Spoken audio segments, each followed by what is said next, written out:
ثم ربنا سبحانه رحمهم بأن قذف البحر لهم ذلك الحوت العظيم الذي إلى وقتنا هذا لا أعرف حوتا من جملة ما علمته مما خلقه الله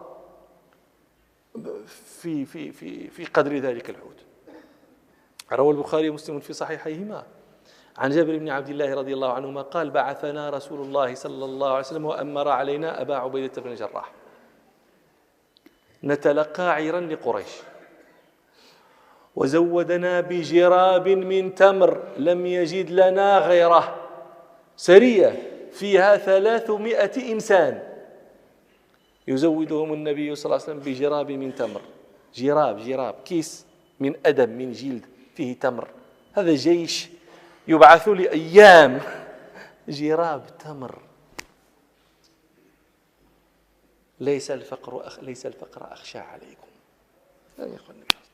كانوا فقراء جيش، وسترون كيف كانوا يأكلون، ومع ذلك يعيشون ويحيون أعزة ويغنيهم الله من فضله. ليس الفقر، لكن أخشى أن تفتح عليكم الدنيا فتنافسوها كما تنافسوها فتهلككم كما أهلكتهم. أسأل الله أن يسلمنا منها ويسلمها منا. قال: وزوجنا بجراب من تمر لم يجد لنا غيره، فكان أبو عبيدة يعطي كل واحد منا تمرة. يقول الراوي الذي يحدثه جابر بن عبد الله هذا الحديث قال: كيف كنتم تصنعون تمرة؟ كيف كنتم تصنعون؟ قال: كنا نمصها كما يمص الصبي ثم نشرب عليها من الماء فتكفينا يومنا إلى الليل. لا إله إلا الله. ثم ذاك التمر أيضا نفيد، التمر نفيد. قال: ثم أكلنا الخبط، كنا نضرب الخبط بعصينا فنبله بالماء ثم نأكله. الخبط ورق الشجر، يخبطون ورق الشجر بالعصي فما سقط من ورق الشجر هذاك الخبط، ورق شجر هذا علف دواب، يبلونه بالماء. قال: فنبله بالماء ثم نأكله. قال: ثم انطلقنا إلى ساحل البحر فرفع لنا كهيئة الكثيب الضخم، كثيب رمل ضخم يرونه من بعيد. قال: فرفع لنا كهيئة الكثيب الضخم. قال: فلما أتيناه إذا هي دابة تدعى العنبر، هذه هي الدابة، هذه السمكة. فقال أبو عبيدة: ميتة، يعني لا تأكلوا. ثم قال رضي الله عنه: لا، بل نحن رسل رسول الله صلى الله عليه وسلم وفي سبيل الله وقد اضطررتم فكلوا.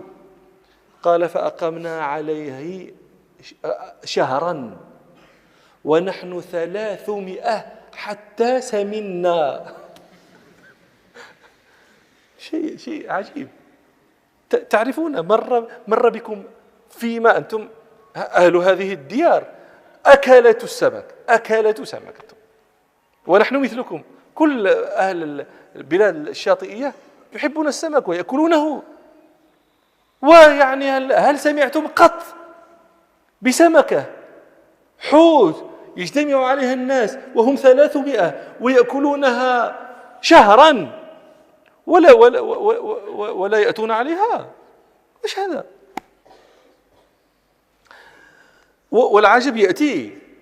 قال: هو فأقمنا عليها شهرا ونحن 300 حتى سمنا.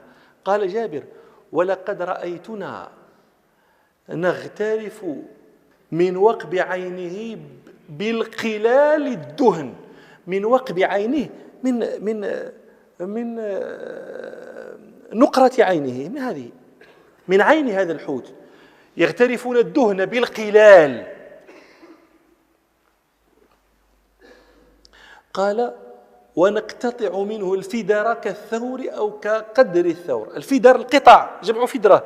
نقتطع منه القطعة أو القطع، كل قطعة كقدر الثور كبرا يأكلون فيها. قال: ولقد أخذ، يقول جابر: ولقد أخذ منا أبو عبيدة 13 رجلا فأقعدهم في وقب عينه.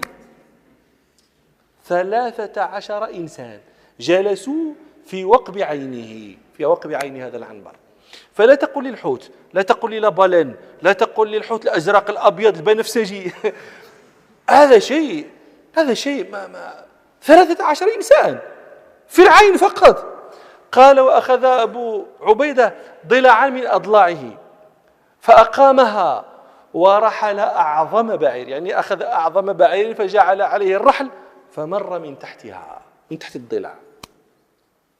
قال: وتزودنا من لحمه وشائق، وشائق جمع وشيقة القديد. قال: فلما أتينا المدينة ذكرنا ذلك لرسول الله صلى الله عليه وسلم فقال: هو رزق أخرجه الله لكم، فهل معكم من لحمه شيء فتطعمونا؟ قال: فأرسلنا إلى رسول الله صلى الله عليه وسلم فأكله.